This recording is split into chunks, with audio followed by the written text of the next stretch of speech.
The Martin PBM-5A Mariner was a World War II era American seaplane designed for maritime patrol, anti-submarine warfare, and search and rescue missions. Developed by the Glenn L. Martin Company, the PBM-5A was an upgraded version of the earlier PBM-3, featuring improved engines, a more robust airframe, as well as the ability to become amphibious, hence the A. Its twin-engine amphibious design allowed it to take off and land on both water and land, making it highly versatile. The Mariner was equipped with radar, depth charges, bombs, and machine guns for defensive and offensive purposes. It played a critical role in the Pacific and Atlantic theaters, helping to protect Allied shipping and engage enemy submarines. It was used by a number of different countries, including the US, RAAF from Australia, and the RAF with the UK. And this video, I'll be building the Academy PBM-5A Mariner in 70-second scale. So I hope you all enjoy.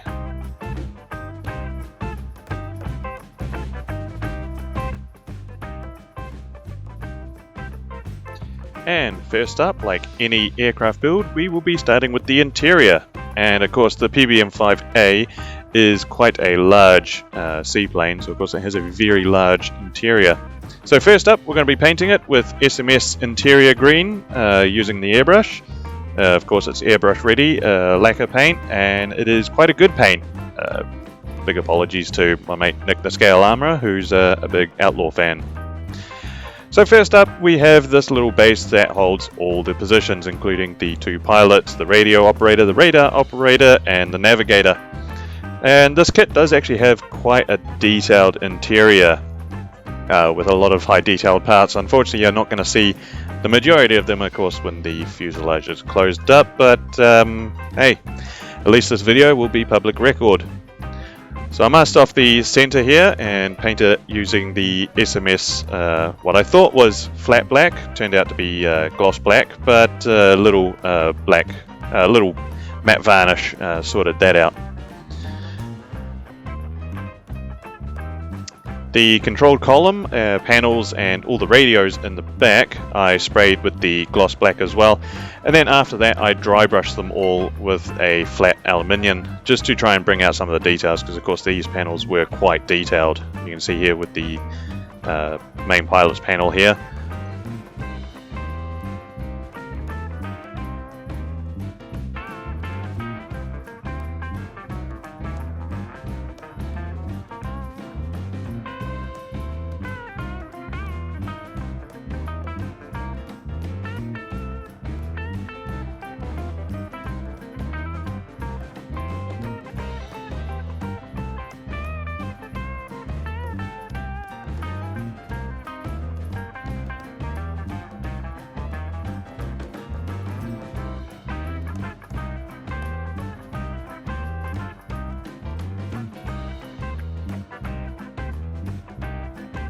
So whilst all the panels and all the other different parts are being installed, you'll notice this big square little cutout in the floor. So that is where there is a ladder from the lower deck up to the main deck where the pilots and everyone else is. And if you look at reference photos showing the inside, you'll see it has a frame around it that's quite prominent. Actually, it's a bit of a detail. I don't know how they managed to miss it in the design, but yeah. And also you'll see there is a chair that will be put in the middle, which seems to just be sitting there out in the middle of nowhere. That is of course where you have the chart desk, the chart table, because that's, you know, where the navigator sits. You can see right there, chair sitting in the middle of nowhere with a guy just swiveling around and having a bit of fun. So we're going to scratch build a few parts to go for that. Just using some styrene sheet, just cut up into what I think is the right dimensions, should be. And it's just very, very simple scratch building, but it does actually make a bit of difference when you actually see it installed in there compared to reference photos. It's quite necessary. So, and also it was easy enough to put together from scratch, so I didn't mind doing it. Just adds a little bit extra to it. So just finishing off the interior now, adding in the pilot seats. Now the radios and everything's done, and it was all slotted against the fuselage wall using some icky sticky super glue to keep it there. And you'll see that little slot in the wall. I use that slot to roughly determine where the chart table will go. Of course, just 2 bits of styrene glued together, curved out, and painted up to have a wood grain. Of course, my dimensions weren't the best, so I wanted it to fit to just slot into that little slot, but of course it didn't. After that, I decided to try out some electrical work. Haven't done this in a long time, and I can tell you, I had to completely remember how to even solder something. But I just have this little coin battery, a single light that I found, a resistor, and a little switch, which I'm going to hide in the front wheel well. I'm not very good at this. This is the first time I've actually tried any of this, so if you're going to judge me, please put it in the comments. I want to hear it. And that's how it looks. Incredibly messy, but you will not see it once it's all closed up, I hope. Of course, that battery will only last for so long, and there is no other way I can replace it, but oh well, it's not like it's going to burn up anytime soon. And with that, the 2 halves go together. I will say it's not the best fitting kit when it comes to larger parts, as you'll see later on. The fuselage though wasn't too difficult. Also installed the canopy with it. One good thing about this kit is it does come with canopy masks with the kit as well. So as you'll see with the rest of it, if that wasn't there, it would be an absolute nightmare to try and mask up freehand and cut yourself. So good thing about that kit, coming with those masks. Whilst the fuselage was gluing together, I started work on the 2 wings. Of course, the Mariner was quite strange in the fact that it has a bomb bay behind each engine. And of course, that's the only place it could really fit on a seaplane. So these are made up of about 6 parts all together, I think. And the construction was alright. It is, of course, best to paint them, build it up, then paint it before you put all the 2 halves together for the wings. And of course you can put anything in here, bombs and depth charges. They don't include them with the kit for some reason, but I did try to 3D print off my own depth charges, but of course that's when my 3D printer decided it wasn't going to print anything properly, so they didn't end up going there. Maybe one day when I actually figure out what went wrong, I could reprint them and install them later, because I do have the bomb bay doors open when it was finished, just to give me that little bit of extra detail. And of course, don't forget to spray everything with interior green that will be closed up, including the canopy as well, because yeah, you might just see it. And of course we do have these halves for the turrets, which I wasn't a big fan of. Not the best way for constructing, in my opinion. So the wing goes together fairly well. Not too many fit issues with the 2 halves. Of course, you have these absolute massively thick corded wings. This is currently still the biggest 72nd aircraft to date, and I've built a Condor, which is a 4 engine, and it still wasn't bigger than a Mariner. So the Mariner is an absolutely massive aircraft.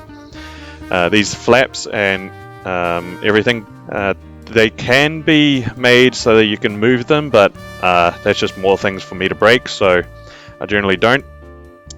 The tail is also, you also have to be careful. You really have to make sure these are on a 90-degree angle to the horizontal, well, quote, air quote, horizontal stabilizers.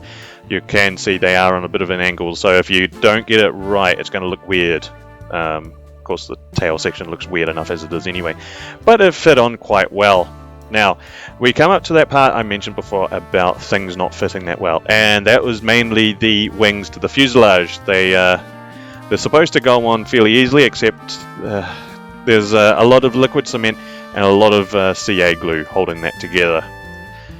The engines went together quite well. I just painted them in a flat aluminium, I believe. And of course I decided to go with this big radar dome on the top. You have a few options for the 5A. I thought this one looked better. So I gave everything a primer of black, just because I'm going to do another layer of flat aluminium, or was it chrome I used? I can't remember, one or the other.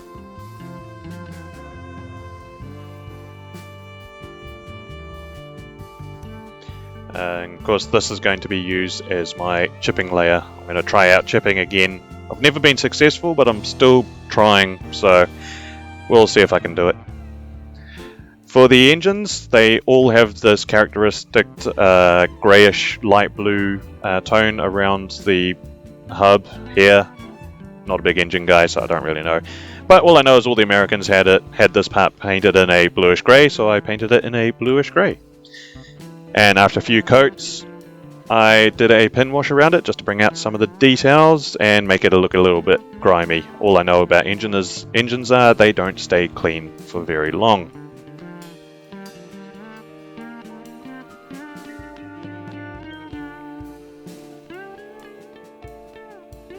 After that, they were super glued in place, as well as adding on the cowlings that of course have been painted in the, I think it's flat aluminium on the outside and interior green on the inside. These do not have very good connector points, so it's just something to be wary of. They did fall off quite a bit.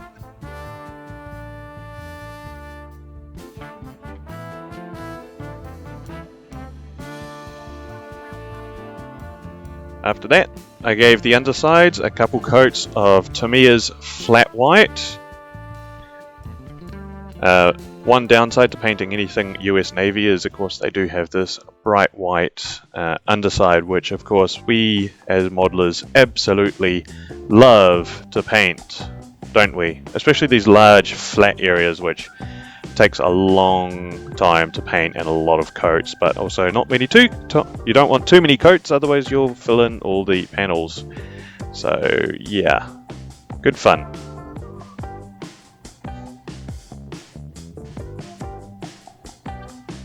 After that, I masked off all the white parts and of course the top side as well, and gave everything on the sides this sort of light bluish grey. Don't think I actually quite managed to get the tone right on the sides, but it is what it is. And after that I removed the top as well. The reason I masked off the top, even though it's not painted yet, is because it will be chipped, so I do need the silver underneath the dark blue that goes on top.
So I haven't painted the top side dark blue yet, but I'm adding the floats on now, just because since the landing gear is not on, it will help just stabilize the aircraft. And after that, I made up a mixture of dark navy blue, I think. One thing I tried, because this is going to be a very heavily weathered and well-used Mariner, so you might notice one wing is slightly darker than the other. And that's just something I've found going through reference photos and stuff, is a lot of those really beaten up World War II Navy aircraft, they do have a lot of panels and even whole sides that are different coloured just from replacements and stuff like that. So I was just trying to replicate it just in a slight subtle way of, you know, one side slightly different than the other. Maybe it's had like the top of the wing replaced or a lot of panels and it's just added up, but you know, it's going to be beaten up and weathered to hell anyway, so there'll be slight colour changes anyway. But So here's just a satisfying part of unmasking the demarcation between the light blue and the dark blue, which it's always very satisfying to watch, albeit slightly stressful as well. So trying out the chipping now, trying to activate the fluid. However, don't do like I did and leave it about a month in between the chipping fluid and the top coat. It did end up taking quite a lot of scrubbing to actually get it to activate. So I'm kind of just doing it randomly in areas where I think it is. Again, I'm not that good at chipping aircraft, so if it's unrealistic, I'm sure you'll probably let me know. But I think it looks cool either way.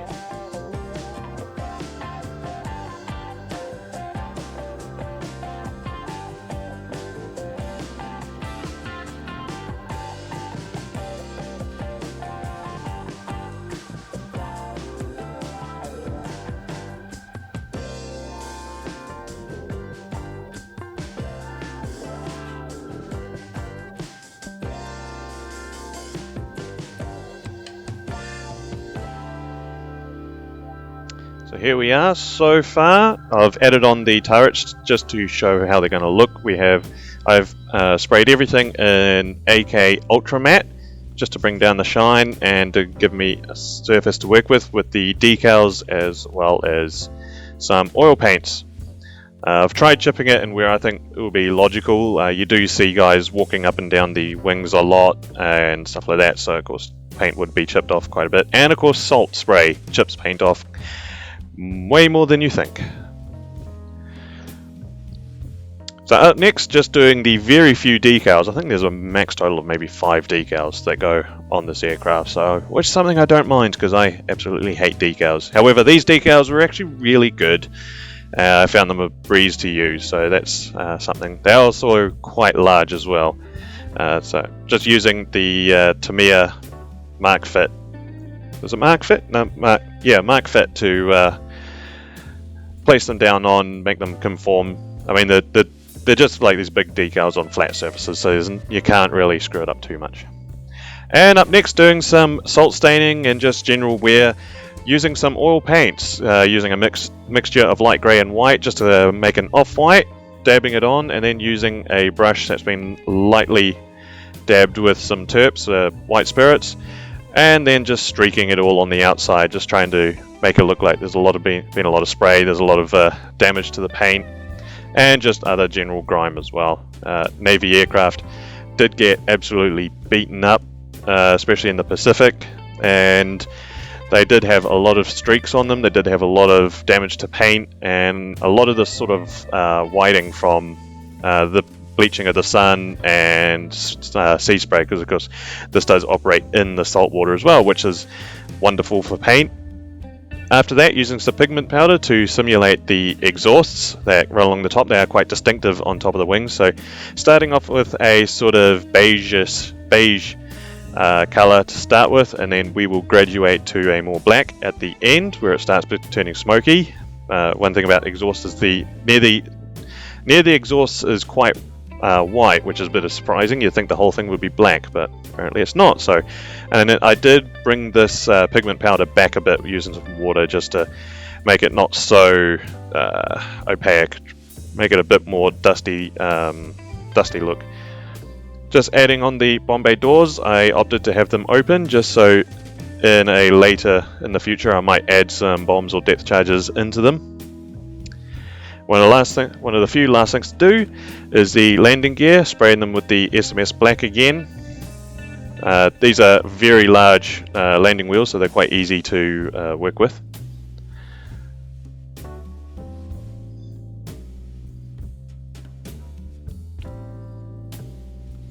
And also just use the black just as a base, just as a primer as well, just for the silver parts for the landing gear, just to give them a bit more of a shine.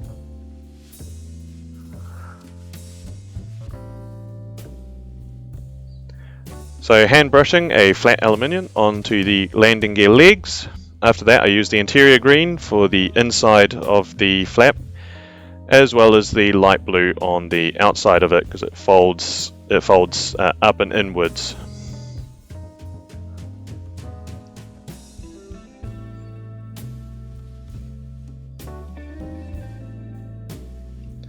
one thing to note is this landing gear is actually quite fragile when you have it glued down. There aren't really many solid connector points as well. So just hand painting the inside of the wheel hubs as well, which for these wheels everything is quite prominent, so it's not too difficult to avoid painting the tires, but still just be careful about it. And after I painted these all, I gave them a dark black-brown wash just to bring out some of the colours, and also, you know, dirty it up a bit. It is a heavily used aircraft as well.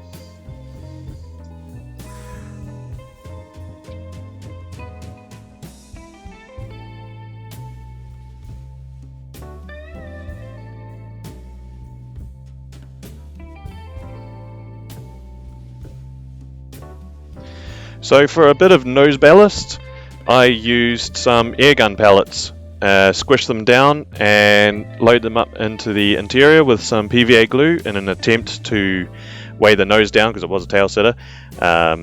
Next time I need to use more because it ended up just perfectly balancing it, so it would rock back and forth quite easily if so inclined.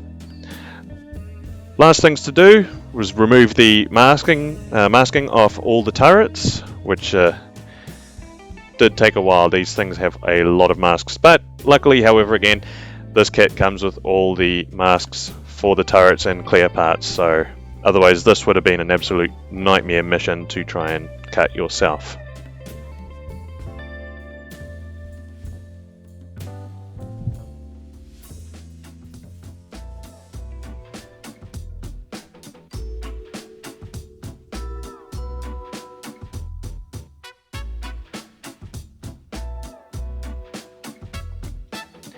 So the tail gun goes in the tail position, just slots down quite nicely, tight fit. I can't remember if I even used super glue on these.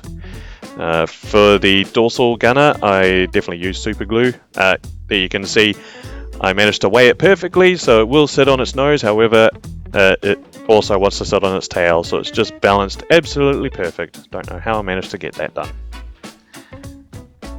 And the very last thing to do was to add the antenna wire from the top of the radome to the two top of the tails.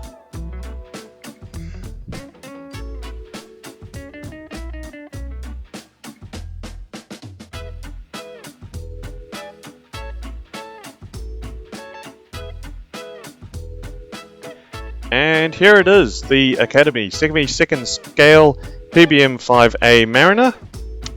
You'll see I am doing the reveal video on my workbench, not in my photo area, because the Mariner is too big for my photo area. So one thing this kit has taught me is I really need to upgrade and get a bigger area.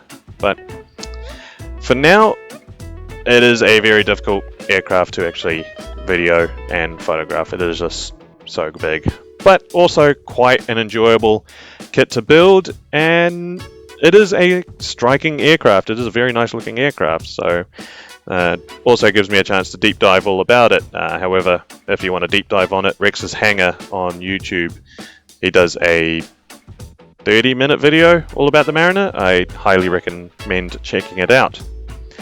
But that is my build for this video. I hope you all liked it. Hope you hit the subscribe button and like, comment if you want. Tell me if you liked it. Tell me if it's unrealistic. All criticism is welcome here. Until next time.